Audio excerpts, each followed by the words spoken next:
de cada pessoa.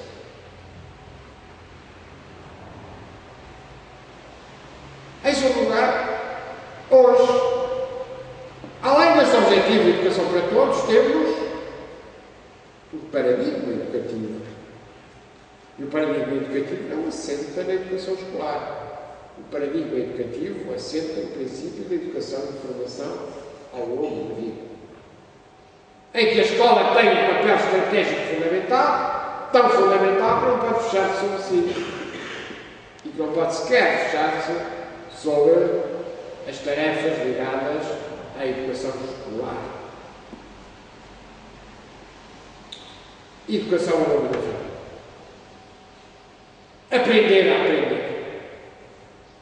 Trata-se, afinal, de dar às pessoas instrumentos fundamentais para continuarem essa necessária atenção, curiosidade, capacidade de obter novos conhecimentos. Porquê? Porque hoje a ciência, a técnica evoluem muito rapidamente.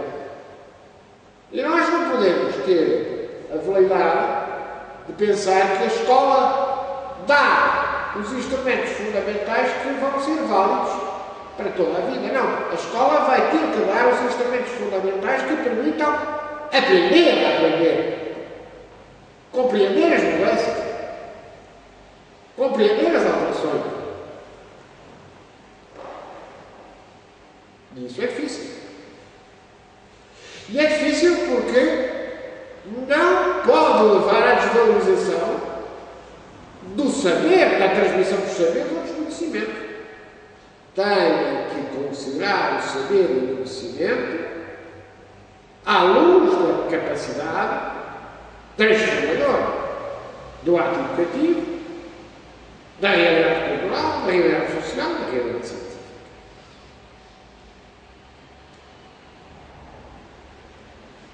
Os pedagogos da primeira metade do século XX disseram-nos que talvez não devêssemos sobrecarregar os nossos jovens com conhecimentos. E talvez a educação pudesse ser mais, porventura, lúdica.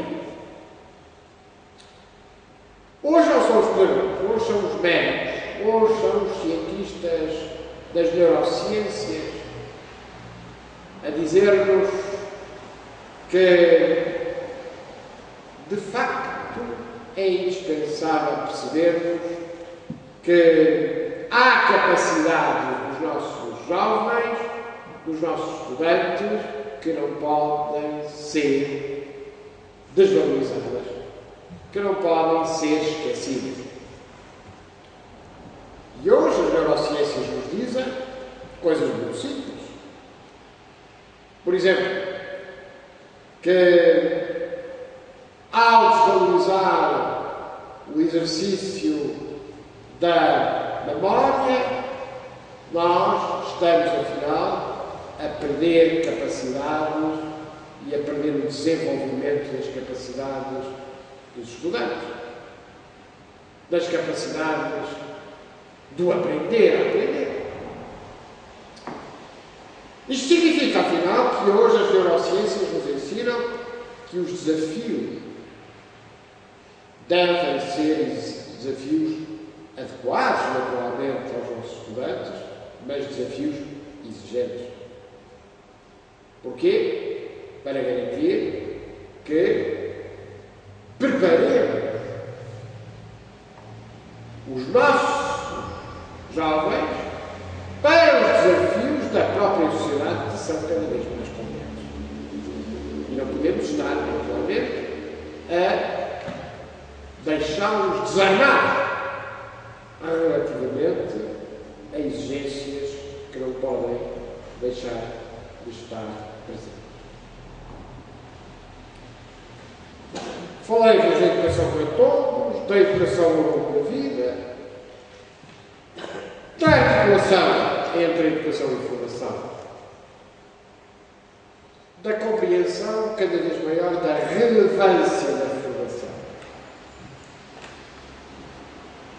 do entendimento de que, ao compreendermos a diferenciação do ato de ensinar e aprender, nós temos de verificar que há formações que podem e devem ser incentivadas e que permitem uma muito melhor motivação dos nossos jovens da escola para o prosseguimento do seu processo educativo.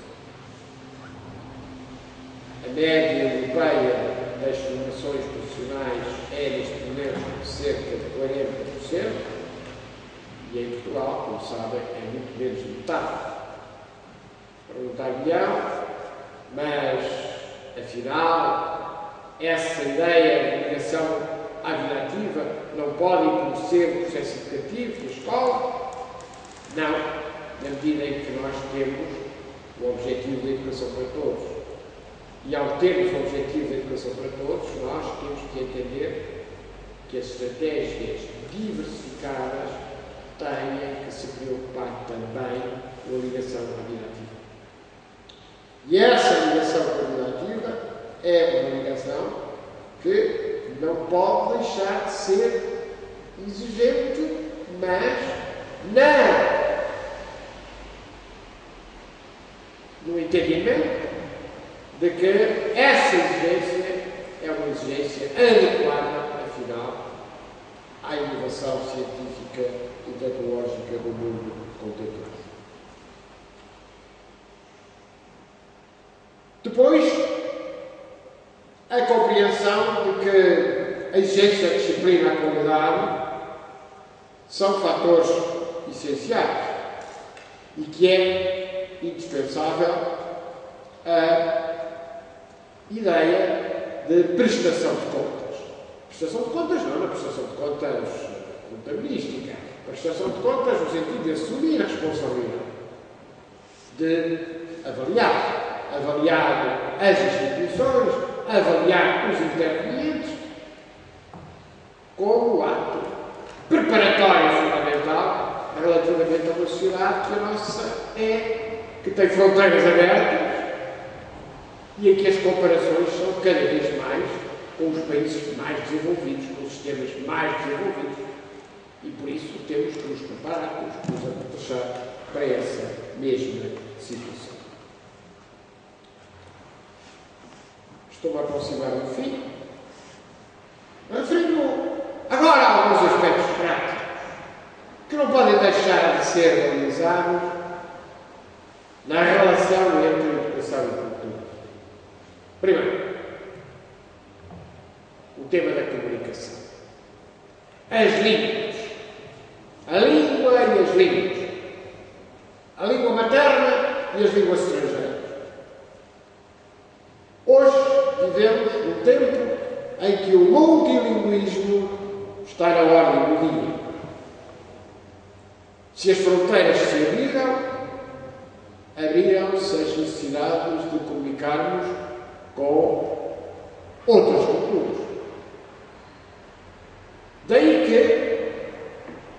que tenhamos que nos preocupar, em primeiro lugar, com o bom domínio da língua materna.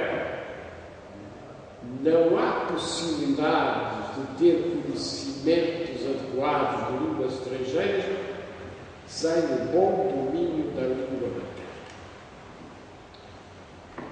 E o bom domínio da língua materna é um ato de cidadania. Porquê que é um ato de cidadania? Pela razão simples de que o bom domínio da língua materna é fazer-nos compreender. É respeitarmos a tal ponto que nos façamos compreender.